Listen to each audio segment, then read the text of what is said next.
Welcome back everyone to Welstopia, and today we'll be working on the second branch on our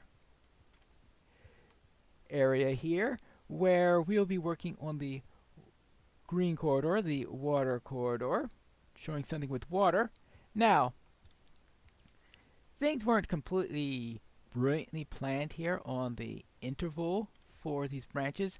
I think I might should have done 6 here, then had a pause, and then 6 and pause, 6 and pause.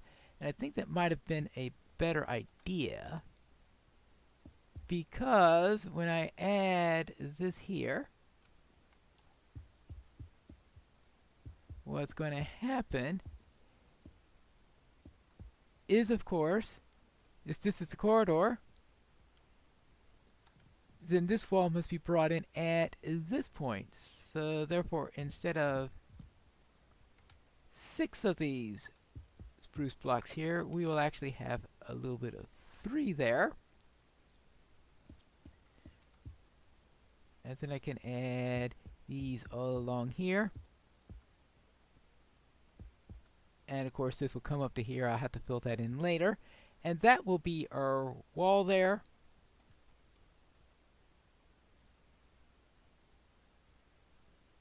Oh.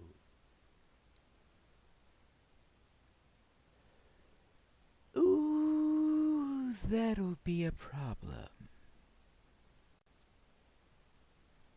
In the end, I decided that the best compromise was to only go out to that point. But on this side, I would go out 1 further, but the slabs here will go in by 2 instead of 1 there, so that I'm on the inner one.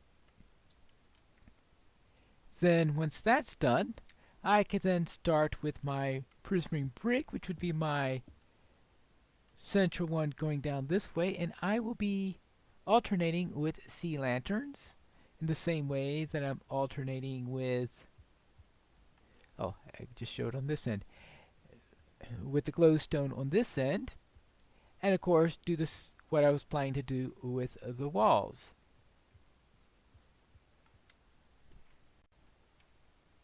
Could it be possible to have planned this any more stupidly than I had? Because of course, when I get here, I won't be able to start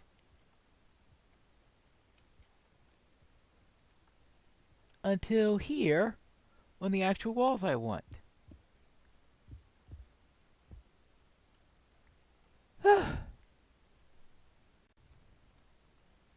I'm liking this less and less. I think I'm just going to have to bite the bullet and redesign the entire floor.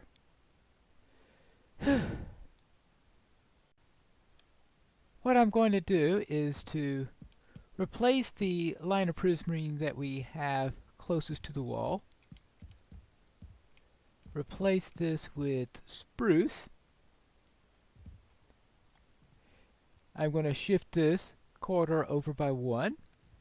I've already shifted these sea lanterns over by 1, but you can see here we haven't finished up all the shifting here. So I'll be shifting all of this by 1, and I have 1, 2, 3, 4, 5, 6 as originally planned. And that this row is then also going to be replaced by spruce, so that we will have our row 6 that we had planned. 3, well, obviously we have to change that bit also. So therefore we will get rid of, yeah, okay, we have that 3 right over there.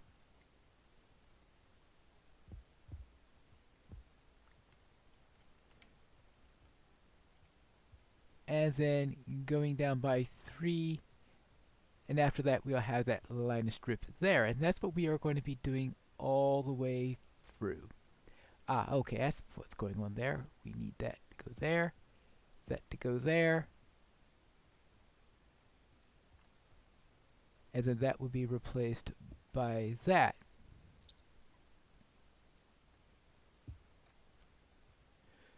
Good, and that's how we are going to handle it all the way through. And what that means is that this strip then becomes our line of wall that we have between everything, and it's able to sort everything out. This is shift over by 1, and I think that looks a lot better. Good. As for this, I know I originally said I did not want to do diagonals, but of all the options I found, that turned out the one that wound up being cleanest. So I wound up doing this diagonals, 3 steps in like this, with spruce going like that. And then, instead of going back 4 as I was doing before, I'll only go back 3. I think that looks cleaner anyway. And that way this will now be aligned with this.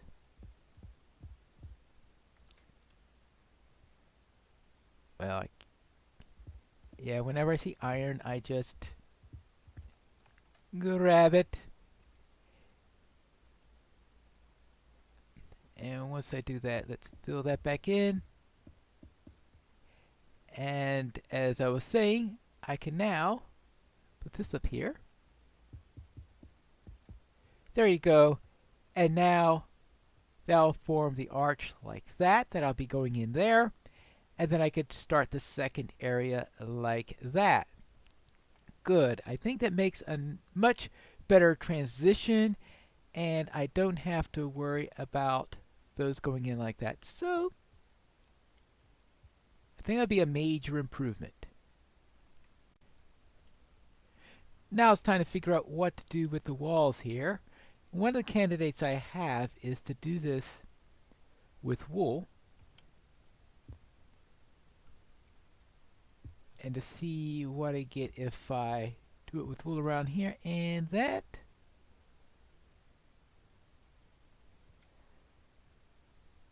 looks like it'll do.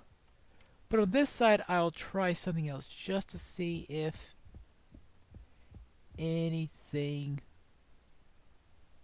would look better for it instead of the wool.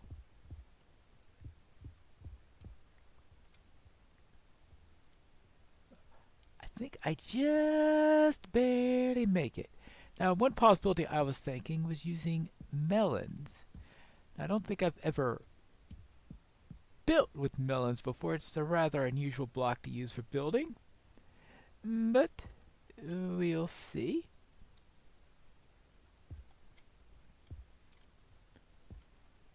That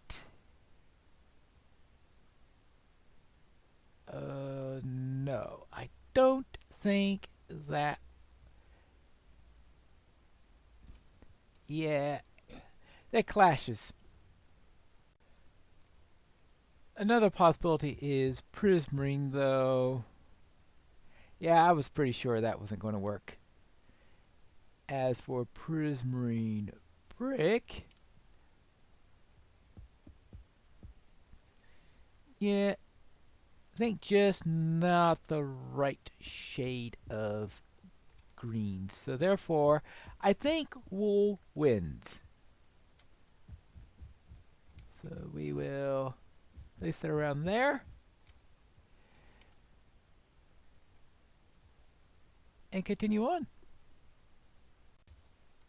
This area is apparently riddled with slime chunks. Hey! Oops, oops. Because we got another one around here. That's the difficulty of building way down, is that you're going to run into this, and this is going to be right probably in the middle of what I plan to do with the water area, and of course I am going to have to find out where exactly that zombie spawned also. Now, unfortunately, we have nothing the right color in slabs and stairs. In 1.13, we will, of course, have prismarine stairs, but we're not under 1.13. We're still under 1.12, so therefore, I'm going to have to do with oak for now, and I decided on oak because that's the color that that's the wood that you find in swamps, so I figure let's go with that. So Personally, I would rather have something green there. Let's see. Well, it'll have to do for now. And if I come up with a better idea, that'll be great. This room will need to be a little bit smaller than the other one. I have it 7 by 7. And right here it's sharing a wall with the Earth Farm room. And you notice it's spruce. And I can't think of a good reason to have spruce on that wall. So I have a couple of choices in there. One, I can make it 6 by 7. That would be one viable choice. But the other possibility is just making this wall stone slabs and the other 3 walls made out of spruce, and that might work. So let's see how it looks, because that sounds like a nice good option to try. Hello there. Maybe I should just have broken through there and tried that instead. Oh yes, of course, it's uneven now. Because I didn't move the farms when I moved the corridor there, but I decided that would do, partly because I knew that there was going to be that little conflict there. So it's not even. What if, let's see, how do we go here? 1, 2, 3, 4. I'm going to make this an alternating pattern. See how that looks. I think that works. Yeah, I think that'll work well enough. And that means then that I will have that there instead. And what I could do here is to have the corners made out of this as a nice, well, this side is going to have to be maintained with that all the way, since we want all the corners that way.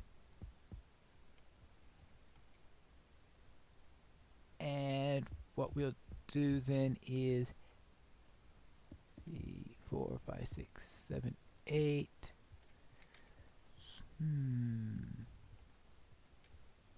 Well, if I want it to be even, I should also do this, and then do the rest of it in prismarine brick. I decided to place the prismarine brick only in the central part and have the stone slabs around there, and I also had the stone slabs surrounding there, and we'll do that.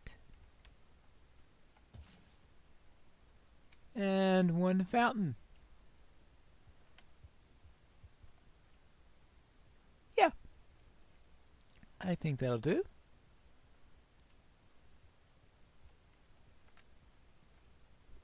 I think that'll do very well. With the water branch complete, I think it's time to come back in here and see if we can grow the tree. The tree, of course, is going to be needing quite a bit of room.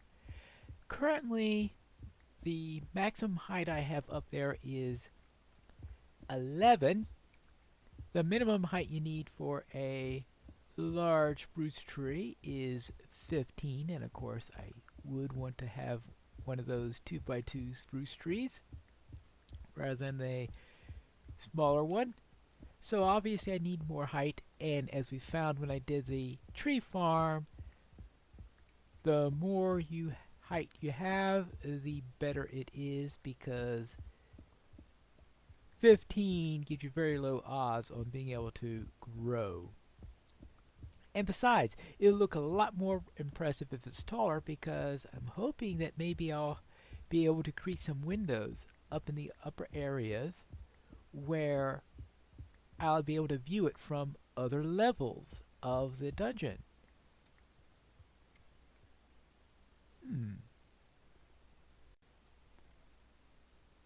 Oh yes, that's a staircase.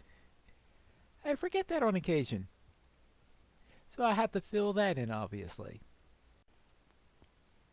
That's about as high as I'm going to be able to get it. I might be able to get one block higher because right after that I'll be running into one of the various corridors that are going around the place. So therefore I will land this and see what I get. There you go. There is our tree. I'll have to do some cutting all around to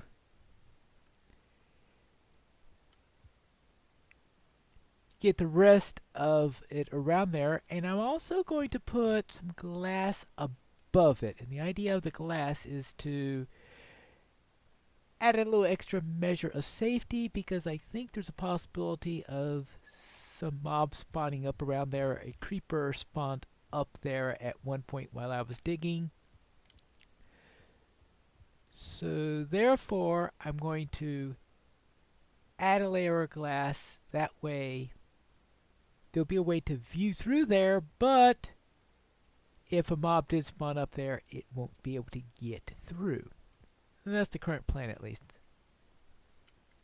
But there's still a lot more to do on that side. Let's go up and see what's on the other way around. Here is the view from the top. So one of the things I could do is make an observation room here. I so happen to be near a place where we can go. We have this branch coming out here. This is the branch that used to go to my old mine. I had stopped building the corridor down here, but maybe I could resume that, have a branch split off of here, and then head around. Right now I'm marking the path with this diorite so that I don't get lost. And then I could come up here and I could view the tree from up here. Our wall is now complete. And we've got lights coming all the way up. We've got a couple of windows here and there so you can have a look.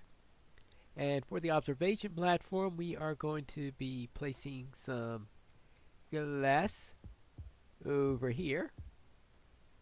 And we'll just place this all the way through and around. Now we're just going to be skimming on the top of the tree. So we'll see how that works. But we just get this all the way around so that we don't have to worry about any mobs that may spawn up here. Now I am going to try to make this as spawn proof as possible, but I keep on seeing zombies pop up in here, and I think I've been looking for a specific location where mobs are spawning for months and I still haven't found it. I've tried looking again. I did find a spot. I took care of it, and following day another one came up. So therefore that is going to be quite a time in getting rid of all of the mobs that are all the spawnable locations, even though I keep on thinking I've got it, but there seems to be always a new one coming around. So to be extra safe, I am going to put this glass up here so that if anything does spawn in the area, it won't be able to get through. But of course I don't want to break the view of the tree, because that's the highlight of the entire thing, right? There you go, that's all done. Perhaps I should do a little something with the walls here and with the path going on, but this should do for the moment. And this will keep anything from getting inside. Now the problem I'm having though is I've still occasionally have seen mobs spawn in the area, and I just can't find the location where that's happening.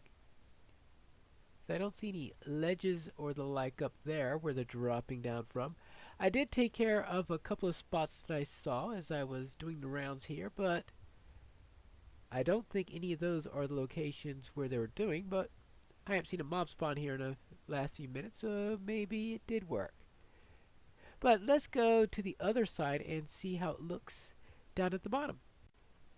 And here's the view at the bottom. A nice, good view of the great tree. We have a few windows overlooking it scattered throughout the temple. Everything's nice and well lit, so nothing's going to be spawning around here, thank goodness. And I think it looks nice, so therefore that means next time it is time to head to the third branch on our tree here, where we are going to be doing the air build, and we'll see what that is in the next episode of Piney Plays Minecraft Welstopia.